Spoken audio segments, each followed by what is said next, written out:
Meus irmãos, a paz de Cristo a todos, sejam bem-vindos ao início do quarto trimestre de 2017. É um prazer receber todos os irmãos e irmãs aqui no canal Fala Denão. Você sabe, toda semana estou lutando, irmãos, para que seja toda segunda, mas temos diversas atividades, mas fique ligado, toda semana nós temos aqui aulas para jovens, juvenis e adolescentes. Talvez esse trimestre eu vou gravar também a lição de adultos. É um prazer, temos sido acompanhados já ao longo de alguns meses pelos irmãos, na verdade desde o ano passado, que eu estou gravando aulas, e eu estou muito grato a Deus. Quero parabenizar a todos os envolvidos com a EBD. Que Deus em Cristo continue abençoando a vida dos irmãos e que esse seja mais um trimestre de crescimento para todos nós. Eu fiz uma pesquisa nos grupos de EBD que tenho no WhatsApp, e essa pesquisa tem me ajudado muito e quero que você participe também. E quero que você continue me ajudando. Esse canal é destinado a propagar a palavra de Deus. Então, primeira coisa, inscreva-se no canal. É só clicar aqui nesse ícone amarelinho escrito Fala Denão. Eu sou Denão, trabalho há mais de 20 anos com jovens e adolescentes, ministrando a palavra de Deus sobre relacionamento, sexualidade, enfim, pregando a palavra de Deus em congressos, enfim. Todas as minhas redes sociais estão aqui na descrição dos vídeos. É só você abrir, conhece melhor minha família e meu ministério. Enfim, tem sido um prazer servir na obra de Deus. E amo o ensino e amo a EBD. Por isso temos aula aqui para juvenis, jovens e adolescentes. Tá bom? Na descrição também tem meu número de WhatsApp. Você fala direto comigo. Temos 2 grupos de professores do Brasil e do exterior, onde temos compartilhado a palavra de Deus. E materiais em PDF, revistas em PDF. Me chama no WhatsApp. A gente conversa um pouquinho e eu lhe incluo nesses grupos. A pesquisa dessa semana é: você como professor se sente no encaixe perfeito? Ou seja, você não se imagina fazendo outra coisa senão dando aula, não é?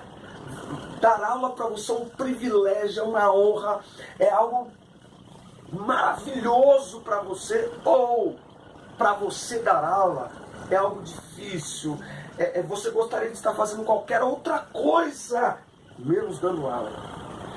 Tem um problema porque as pessoas não entendem quando alguém diz assim: eu não gosto de dar aula, eu não vou dar aula porque eu não me sinto bem dando aula. Ai, Deus vai pesar a mão. Não é isso que a Bíblia diz. A Bíblia diz que Deus chama de maldito, amaldiçoa aquele que faz relaxadamente. E às vezes alguém não está fazendo com excelência, não é nem por birra, é por relaxo em si, mas porque não se sente vocacionado para isso. E há tantas áreas para servirmos a Deus na sua obra, e de maneira que não é razoável que alguém fique numa área onde não se sente bem, não se sente vocacionado. Então pense nisso. Você se sente vocacionado e, portanto, faz o melhor, não apenas de si, mas o melhor da palavra. Ou você sente um peixe fora d'água e gostaria de estar servindo em qualquer outro lugar, menos lecionando na EBD. Entenda isso, pense um pouquinho, deixe seus comentários aqui na descrição dos vídeos, mande para mim no WhatsApp também, e vamos discutir essa questão dentro desse trimestre. Um trimestre maravilhoso que está apenas começando. Espero que você esteja motivado, animado, entusiasmado. Vamos à primeira aula do quarto trimestre, mas antes, roda a vinheta.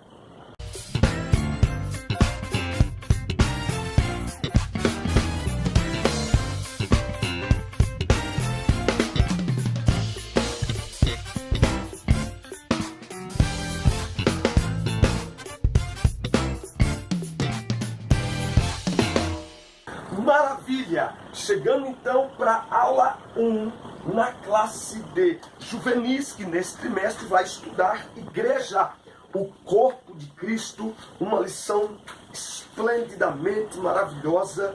Igreja, projeto de Deus, fundamento da igreja, símbolos da igreja na escritura, o propósito da igreja, ordenanças, igreja, expressão do reino de Deus, igreja local, a liderança da igreja, missões urbanas, missões transculturais, a cultura de seu tempo e a igreja, as portas do inferno não prevalecerão, igreja e as denominações, enfim. Como sempre tenho dito, gente, isso aqui é um curso teológico. Então, uma das coisas que mais os professores me falaram esta semana nos grupos de WhatsApp é que se sentem felizes porque aprendem enquanto ensinam. E é exatamente isso. Nós estamos na sala de aula não apenas para ensinar, mas para aprender com a palavra de Deus e também com os alunos. Só quero aqui rapidinho dizer para você, novamente inscreva-se no canal e também favorite os vídeos. Como que você faz isso? Clica no joinha, meu irmão.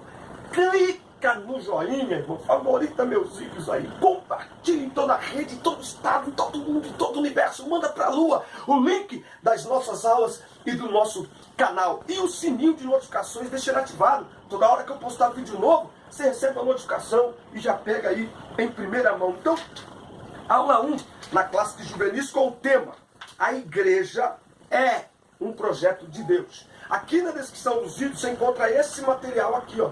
O que é esse material? É um material que eu escrevo junto com a lição para passar aqui a aula para vocês. Você pode baixar lá, o formato PDF, abre o celular, manda para todo mundo, manda para os alunos. Eu sou grato a Deus porque é um trabalho muito simples, mas feito com muito amor, com muito carinho, e muitos professores têm dito para nós que têm se sentido ajudados por meio desse material, e eu fico muito feliz com isso também. Deixa eu só ajustar aqui a iluminação desse celularzinho aqui. Vamos lá. Igreja é um projeto de Deus. 1 Coríntios 12 e 27. Ora, vós sois o corpo de Cristo e seus membros em particular. Efésios 3, de 1 a 12, é a leitura em classe. E vamos lá então. A igreja é um projeto de Deus. Através das Escrituras temos o privilégio de conhecer o plano e a vontade de Deus para a humanidade. A igreja foi estabelecida e fundamentada em Cristo, a rocha eterna. Somente essa rocha pode resistir às portas do inferno. Então, a igreja como projeto de Deus, planejado desde a eternidade, como veremos nesta lição e ao longo do trimestre, é um excelente projeto, um projeto bem sucedido. Portanto, ao estudar cada lição, nós, professores e professoras, aprendemos e absorvemos mais e mais esse conteúdo tão primoroso e necessário. E por que estudar sobre a igreja, né? Na teologia conhecido como eclesiologia? Porque muitos hoje em dia associam a igreja a templo, estrutura física e invenção de homens, deixando até mesmo de congregar por divergências intelectuais.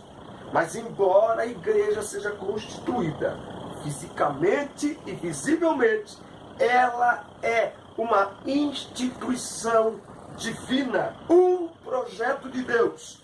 E lutar contra a igreja é lutar contra o próprio Deus. Mas Jesus, o dono da igreja, disse: tu és Pedro, e sobre esta pedra edificarei a minha igreja, e as portas do inferno não prevalecerão, e nem a morte poderá impedir o crescimento, a existência, o avanço da minha igreja. E Romanos 8:31, se Deus é por nós, e Deus é, quem será contra nós? Então, é um assunto ultra atual e importante estudarmos sobre a igreja. É extremamente necessário, repito, aprendizado para os alunos e para nós enquanto professores também.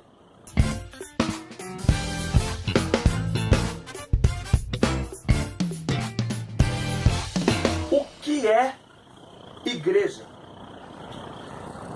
A igreja não é uma instituição qualquer, um prédio ou objeto impessoal, e sim uma assembleia formada de cristãos que integram o corpo de Cristo. Então, nessa imagem que eu coloquei aí na abertura, está dizendo o quê? O que é a igreja? Nunca é um lugar, mas é um povo, são as pessoas. Nunca é um aprisco, mas é um rebanho.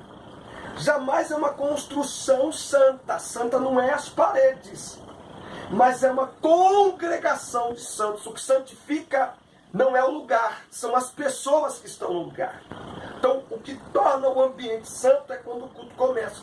Tem gente, até hoje nós temos o costume de dizer: Antes de você chegar aqui, Deus já estava. Não estava, porque biblicamente Ele não habita em templo feito por parede, por mão de homens. Ele habita em nós.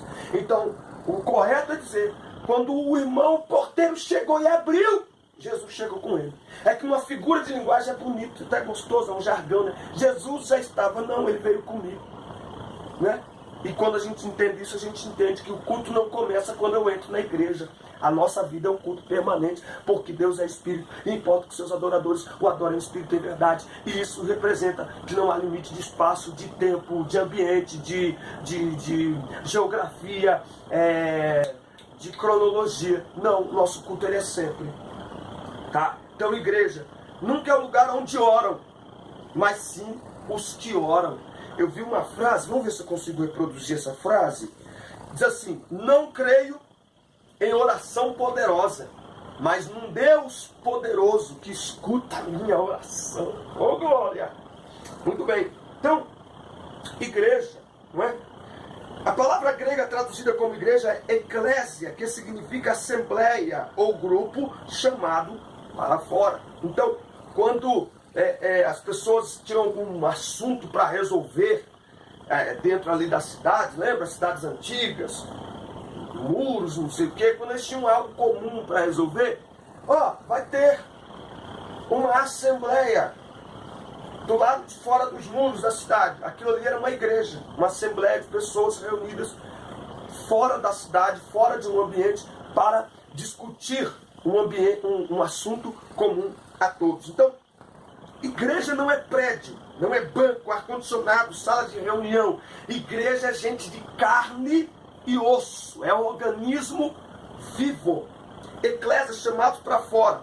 Nosso chamado é para irmos para fora do mundo, ou seja, fora do sistema dominado pelo maligno. João 17,15, quando Jesus ora pelos discípulos, ele diz: não peço que os tires do mundo, mas que os livre do mal. Então, muitos acham que a igreja tem que ter uma escola só de crente, uma faculdade só de crente, um hospital só de crente, um bairro só de crente. Não! A igreja, estando no mundo, não age como o mundo, não é? Então é como um embaixador enviado de um país para o outro. Ele vai morar no outro país, mas ele mantém a sua cultura, a cultura do seu país. Ele mantém a alimentação, ele mantém a língua, porque ele está no outro país, mas representando sua terra natal. Então a igreja está no mundo, mas representa o céu na terra. Eita! 1 João 2,15, não ameis o mundo, o sistema, a cultura do mundo, os costumes do mundo, as ideologias do mundo, nem o que no mundo há, porque o mundo passa as suas concupiscências, mas aquele que faz a vontade de Deus permanece para sempre. Então, não basta estar a igreja, é preciso ser igreja. Pessoas ou instituições que se reúnem no nome de Jesus, mas não priorizam o novo nascimento, a mudança de comportamento, a transformação da velha natureza, pode ser denominada de tudo menos de igreja, pois a igreja de Jesus Cristo tem a marca do novo nascimento. 2 Coríntios 5,17, já pegou o bloquinho de anotações? Quem agora está em Cristo, nova criatura é. 1 Pedro 2,9, vós sois geração eleita, nação santa, povo adquirido, de propriedade exclusiva de Deus, para que anuncieis as virtudes daquele que vos chamou das trevas para a sua maravilhosa luz. Nós somos um povo diferente. Portanto, igreja é corpo. E corpo é formado por membros que interagem entre si. Outro termo que a Bíblia usa para a igreja é corpo, ou corpo de Cristo, que é usado para denotar a união de pessoas salvas que integram um todo, que formam um só corpo. Igreja é corpo, e corpo é formado por membros que interagem entre si para o benefício do conjunto todo, e não apenas individualmente. Veja que a ênfase está sempre na coletividade e nunca na individualidade. Veja só o que a Bíblia diz. 1 Coríntios, capítulo 6, versículo ali 19, 20. Vós sois o templo do Espírito Santo. É vós, não é eu. Acaso não sabeis que o vosso corpo é santuário do Espírito Santo que está em vós? A ênfase está sempre na coletividade.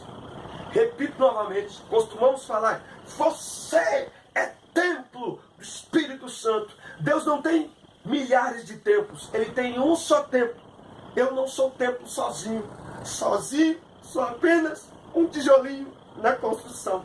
A igreja só é templo unida. Deus não vê um crente aqui, outro crente ali, outro crente lá. Ele vê uma só igreja, um só corpo, certo? Por quê? Porque a ênfase está no vós, na coletividade. 1 Coríntios capítulo 12, versículo 12 até o 31, não vou ler tudo, mas leia para você absorver. Porque assim como o corpo é um e tem muitos membros, e todos os membros sendo muitos constituem um só corpo, assim também com respeito a Cristo. Pois em um só Espírito, todos nós fomos batizados em corpo, quer judeus, quer gregos, quer escravos, quer livres, e a todos nós foi dado beber de um só Espírito. Porque também o corpo não é um só membro, mas muitos. Veja que quando você olha para a palavra, não há como pensar em membro fora do corpo. Aliás, Jesus morreu exatamente para acabar com a separação e a divisão. Então, Paulo é claro aqui em 1 Coríntios, não dá para a mão falar assim, ó, eu não gosto do pé, tá bom? Então é o seguinte, já que eu não gosto do pé e o pé é feio, então ou ele sai do corpo ou eu saio. Se o membro sai do corpo, ele atrofia e apodrece, porque só ligado ao corpo, ele é irrigado pelo sangue que leva oxigênio a todos os membros, tanto aqueles que dão mais honra, quanto aqueles que honramos menos, tanto aqueles que estão visíveis para que todos vejam a sua beleza, como os olhos, o cabelo, as orelhas, o nariz, a boca, quanto aqueles que estão escondidos, que ninguém vê, mas todos os membros do corpo têm igual importância, porque todos eles dão a sua contribuição para o benefício de todo o corpo, de maneira que se um membro não vai bem, não está funcionando bem, todo o corpo padece, mas quando todos os membros estão bem, o corpo é edificado, o corpo é abençoado. Então, a igreja de Cristo não se limita a instituições organizacionais, mas é formado por elas. Como fazer parte da igreja e não ter comunhão com os irmãos? Se afinal a Bíblia afirma que somos membros uns dos outros, como ter comunhão com Cristo sem ter comunhão com os irmãos? 1 João 4,20. Como dizer que ama a Deus e não ama irmão, se você não ama o seu irmão que vê? Como amar a Deus que não vê? É sério? Seguindo essa lógica, toda a tese levantada pelos desigrejados, que é um movimento crescente no Brasil e no mundo, cai por terra, pois a igreja de Cristo deve estar unida espiritual e fisicamente aqui na terra. Então, não há espaço para dizer, não, eu não quero ir. Não. Na maioria das vezes, quem não quer ir à igreja, mesmo assim diz que é a igreja, ele vai dar inúmeras desculpas e justificativas, mas todas elas caem por terra diante da palavra de Deus. Igreja é família, e família precisa estar unida. Evangelho é comunhão.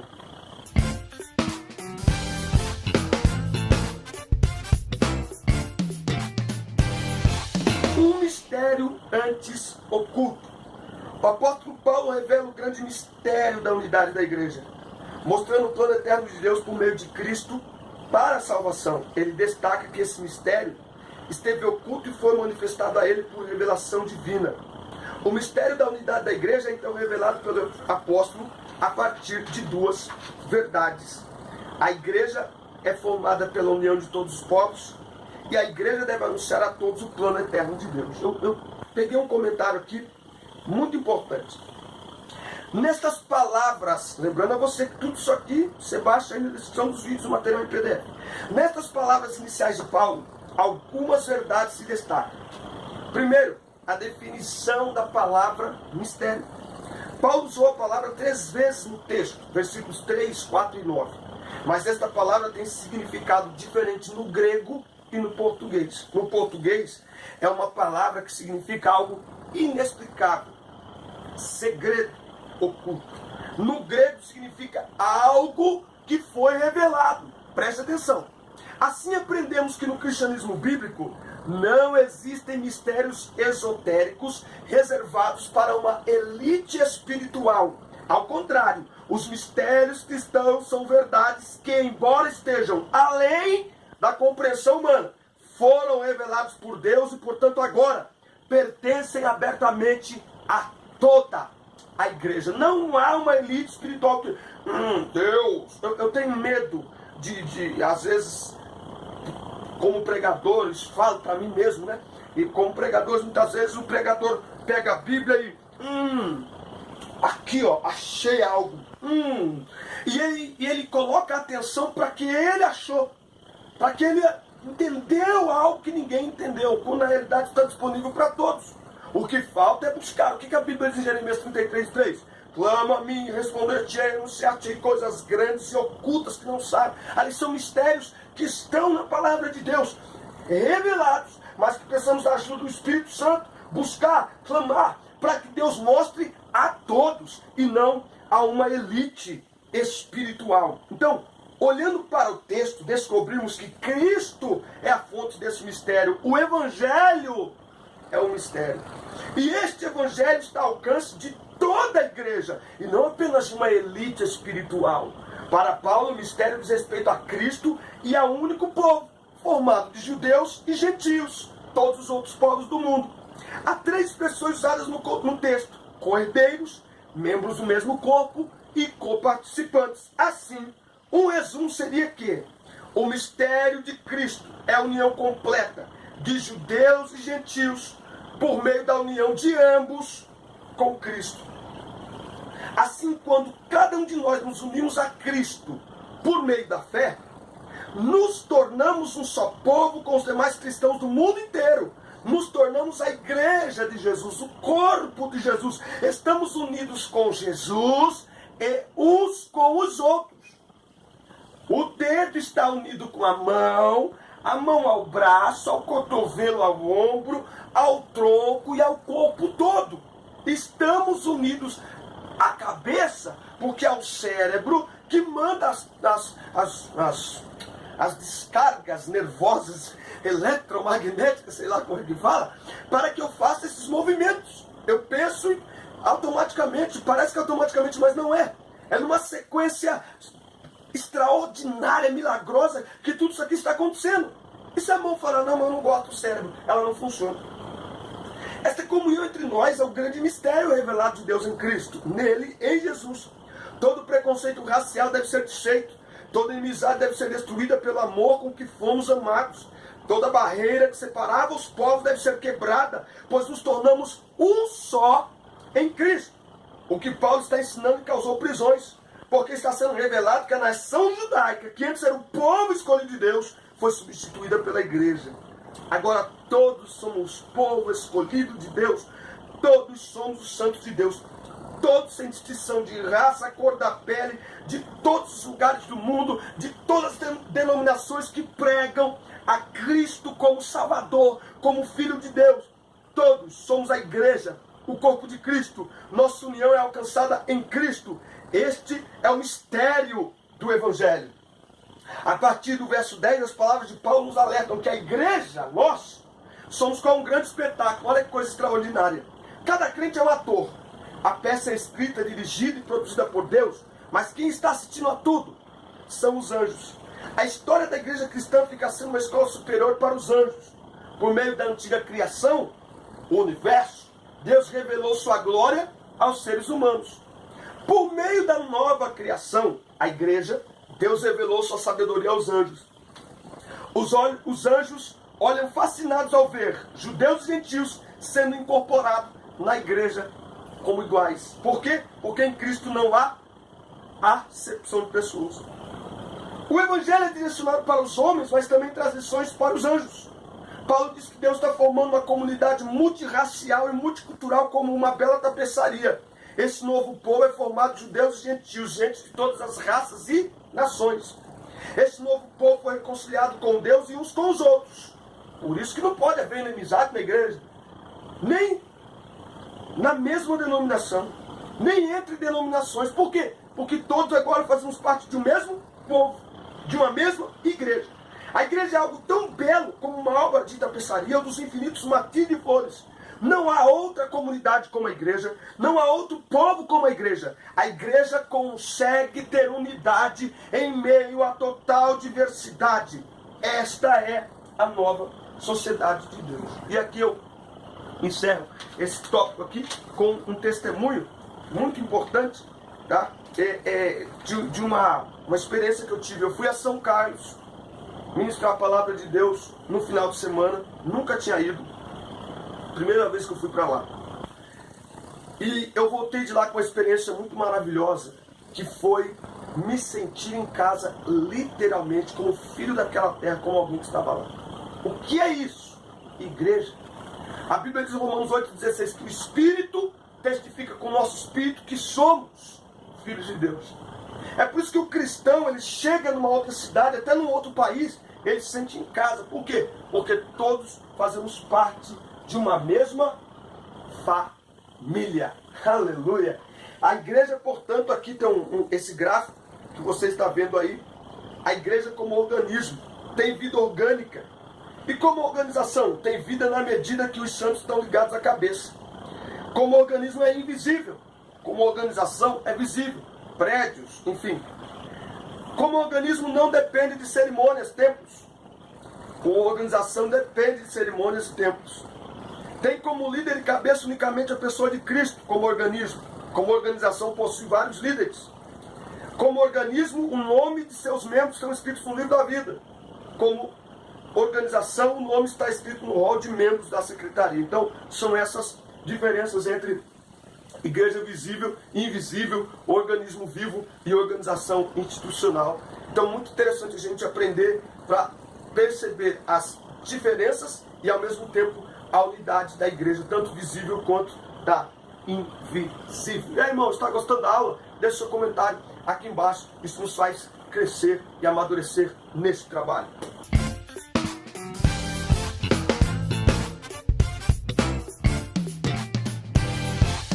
Muito bem, a dimensão da igreja.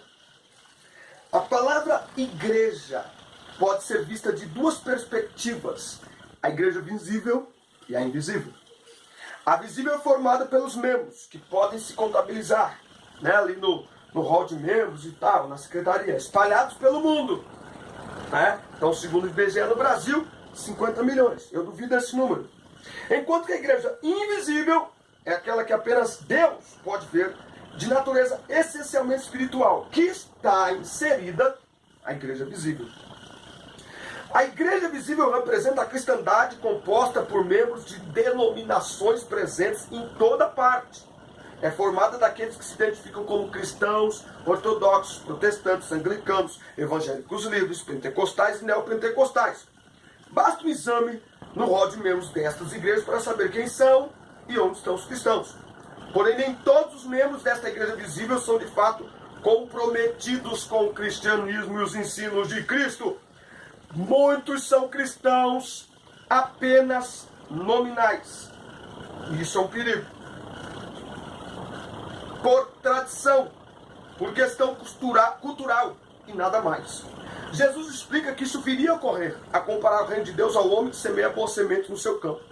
Mas a Bíblia diz em Lucas 6,46, por que me chamais Senhor? Senhor, não cumpris o que eu vos mando. Ou seja, cristão só da boca para fora.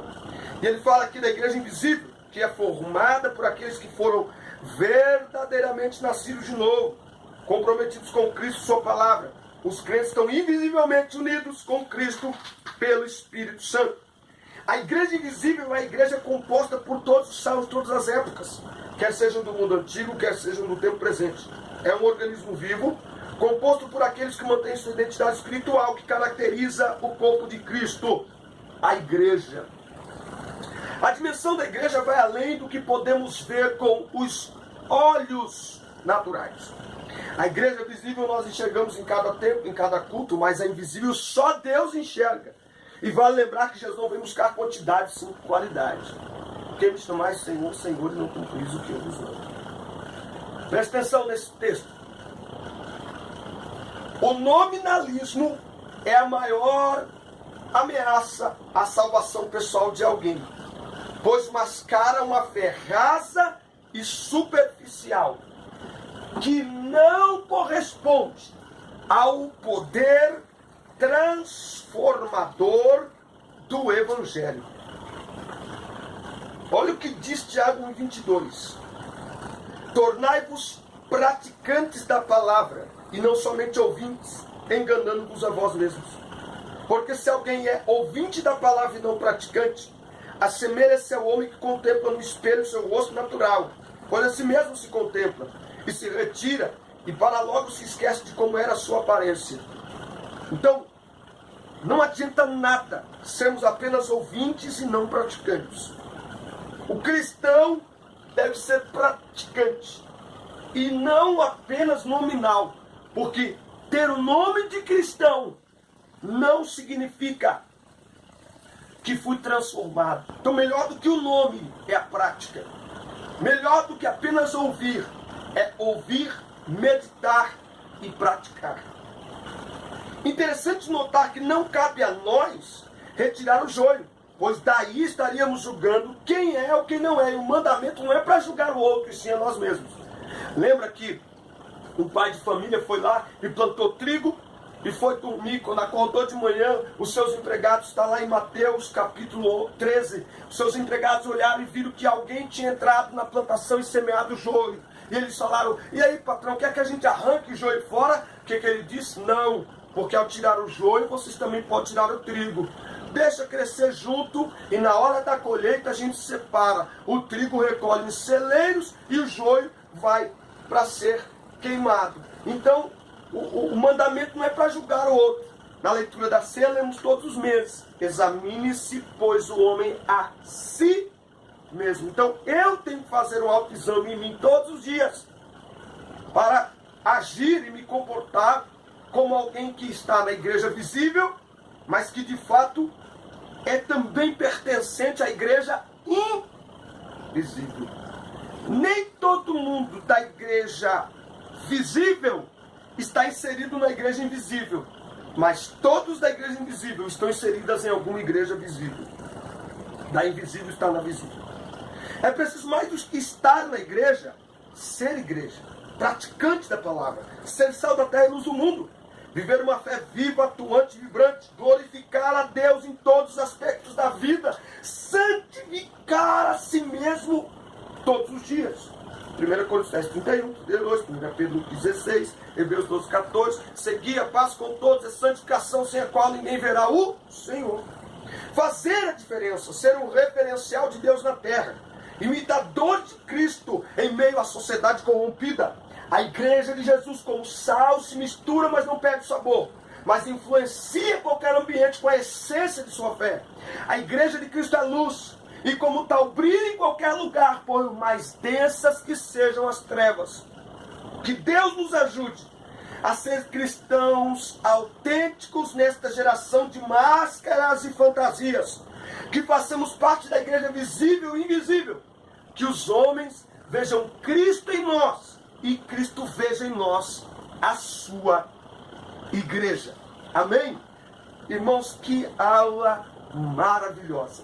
Deus abençoe a vida dos irmãos. Continue nessa jornada, nessa caminhada. Assista o vídeo inteiro, curta nossas páginas, curta o vídeo, inscreva-se no canal, mande para todo mundo. Tenha uma ótima semana. Mande fotos e vídeos para nós aí da sua classe, da sua sala. Nosso lema é #Vamos Crescer Juntos, na graça e no conhecimento. Deus abençoe todos vocês. Foi um prazer estar aqui mais uma vez. Fiquem na paz e até a próxima aula. Deus abençoe.